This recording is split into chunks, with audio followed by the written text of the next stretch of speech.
반갑습니다. 7월 11일 화요일 큐티 스케치 시간입니다. 오늘 본문은 사도행전 9장 23절부터 31절까지의 말씀입니다. 오늘 본문은 이렇게 시작합니다. 여러 날이 지남에 유대인들이 사울 죽이기를 공모하더니 그 계교가 사울에게 알려지니라. 그들이 그를 죽이려고 밤낮으로 성문까지 지키거늘 그의 제자들이 밤에 사울을 광주리에 담아 성벽에서 달아내리니라. 오늘 본문은 이제 사도 바울이 본격적으로 예수를 증거합니다. 그러니까 어떻게 되느냐 하면 유대인들이 이제는 사울을 죽이려고 해요. 그러니까 사울이 예수 믿는 자들을 죽이기 위해서, 핍박하기 위해서, 박해하기 위해서 잡으러 다니는데, 잡으러 다니던 그 사람이 예수가 하나님의 아들이고 예수가 메시아라고 전하니까 유대인들이 당혹하다가 계속 이 사람이 그런 일을 하고 있으니, 전도를 하고 있으니 유대인들이 모여서 이 사람을 죽여야 되겠다. 이 사도 바울부터 죽여야 되겠다. 지금 예수 믿는 그리스도인을 핍박하기 전에 이 사람부터 죽여야 되겠다 하고 그를 잡아 죽이려고 공모를 합니다. 그러니까 이 계교가, 이 이야기가 사울에게 들리자 사울이 이제 피하는 거죠. 그래서 밤에 광주리에 가면 성벽에서 달아내립니다. 26절에 사울이 예루살렘으로 가서 제자들을 사귀고자 하나 다 두려워하여 그가 제자됨을 믿지 않습니다. 그러니까 이 12제자들과 교회에 있는 제자들과 교제하면서 그들과 함께 공동체 일원으로서의 삶을, 생활을 하려고 하는데 이 지역에서 예루살렘에서는 제자들이 두려워해서 만나주지는 않는 거예요.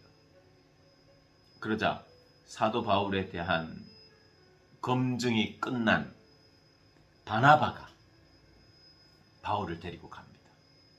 그가 길에서 어떻게 다메섹 도상에서 어떻게 주님을 만났는지, 그리고 주께서 그에게 말씀하신 일, 아나니아를 통해서 말씀하신 일에 대해서, 다메섹에서 그가 어떻게 예수의 이름으로 담대히 말하였는지를 이야기해 줬어요. 그가 담대하게 예수를 증언한 사람이다. 그는 다메섹 도상에서 예수를 만난 사람이다. 그리고 이 사람은 하나님의 택한 그릇이다. 하나님이 이 사람을 통하여 하실 일이 있다. 그러면서 바나바를 확실히 보증해 줬어요. 그러니까 이 사도 바울은요, 아나니아라고 하는 보증인과 또 바나바라고 하는 보증인을 통해서 그의 신앙이 다른 이들에게 인정을 받았어요. 처음에는. 그러니까 이런 중재자가 너무 중요해요. 물론 이런 중재자가 없어도 결국에는 나중에 알게 될 수도 있지만, 그러나 하나님은 이 사람들을 통해서, 이 사람들과 사람들의 관계 안에서 이를 인정하는 거죠. 이 사울은요, 회심하고 나서 이제 곧바로 죽음의 위협을 맞으면서 생활합니다.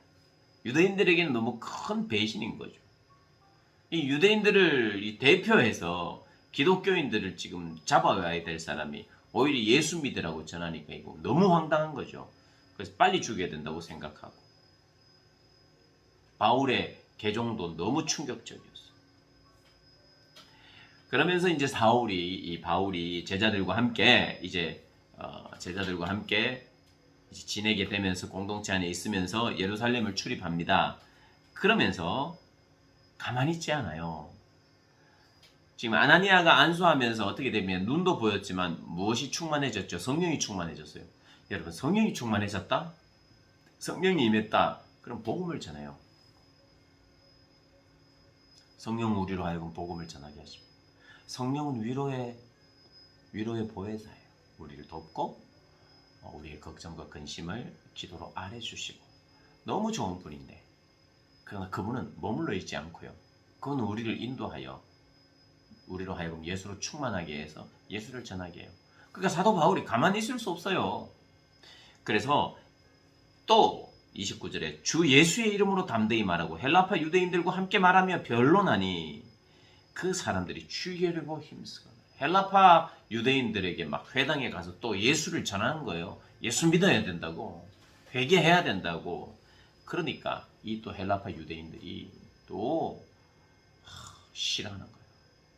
죽이려고 하는 거예요. 이 사도 바울이 예수님을 전하고 전도하는 활동 때문에 자꾸 죽음의 위협을 맞이합니다. 근데 그 형제들이 죽음의 위협 속에 사도 바울이 놓인 것을 알고 30절에 형제들이 죽이려고 힘쓰는 것을 보고 알고 가이사랴로 데리고 내려가서 다소로 보내니라. 31절 그리하여 온 유대와 갈릴리아와 사마리아 교회가 평안하여 든든히 서가고. 자, 지금 어떤 일이 벌어졌죠? 사도 바울의 회심과 사역 때문에 혈안이 되었어요. 누가요? 유대인들이 사도 바울부터 죽여야 된다. 혈안이 되었어요. 그래서 다른 지역으로 가서 거긴 아직 혈안이 되지 않았는데 거기에서 또 예수 막 전하니까 죽이려고 혈안이 됐어요. 예수를 전하니까 믿는 사람도 있었지만 또 한편으로는 죽이려고 하는 사람들이 있었어요. 그래서 어떻게 하느냐, 형제들이 사도 바울을 빨리 데리고 가서 막 숨기고 다른 곳을 막 보내고 이래요. 그런데 31절에 그리하여 교회가 평안해졌다 이렇게 이야기합니다. 어울리지가 않아요. 지금 사도 바울이 죽음의 위협 속에 지금 막 도망다니고 있다 하고 나서 그래서 지금 교회가 힘들다 이래야 자연스러운데 지금 막 복음을 전하고 이래서 이 사람 죽음의 위협 가운데 있어. 그래서 교회가 평안하다 이렇게 이야기하는 거예요. 여러분 지금 이 사도행전은요, 예수의 영이신 성령이 임하면 복음을 전하게 되고 담대히 복음을 전하게 되고 복음을 전하다 보면 고난도 받고 복음을 전하다 보면 그 고난을 복음을 받아들일 수 없는 사람들이 교회를 핍박하고 이런다. 그건 당연한 거다. 그것이 교회의 정상적인 모습이다를 지금 이야기하고 있는 거예요. 사도 바울을 죽이려고 애쓰고 있으니 교회는 힘들잖아요. 그런데 그리하여 온 교회 유대와 갈릴리아 사마리아 교회가 평안하고 든든히 서간다는 거예요. 그러면서 그 안에서 주님을 경외함이 있고 성령의 위로와 권면이 있어서 더 수가 많아진다는 거예요. 그러니까 이 죽음의 위협과 고난, 복음을 전하지 못하도록 굉장히 겁을 줘도 하나님의 교회는 고난이 있다. 그러나 그것이 교회의 정상적인 모습이다.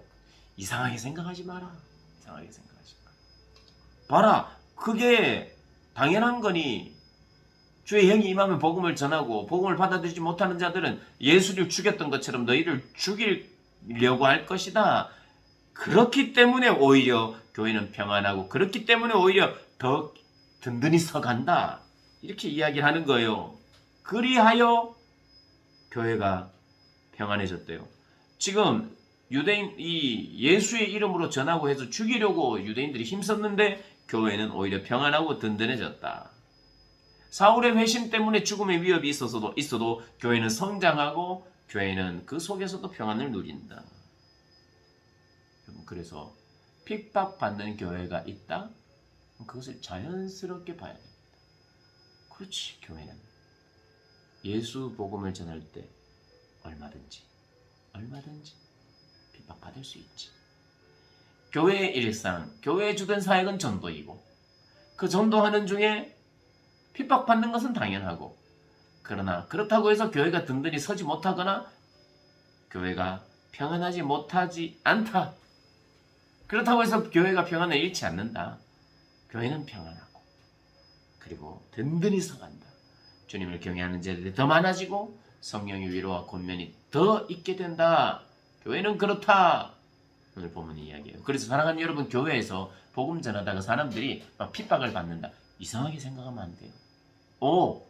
일어날 일이 일어났구나. 고로 교회는 평안하지. 고로 든든히 서가지. 이런 생각을 하셔야 된다 이 말입니다. 오늘 본문 잘 읽어보시고요. 또 그렇구나. 아멘입니다. 회심, 고난, 그러나 든든, 교회는 평안, 이런 자연스러운 구도로 신앙생활 하시고 교회를 바라보시는 저와 여러분 되시길 주님의 이름으로 축복합니다.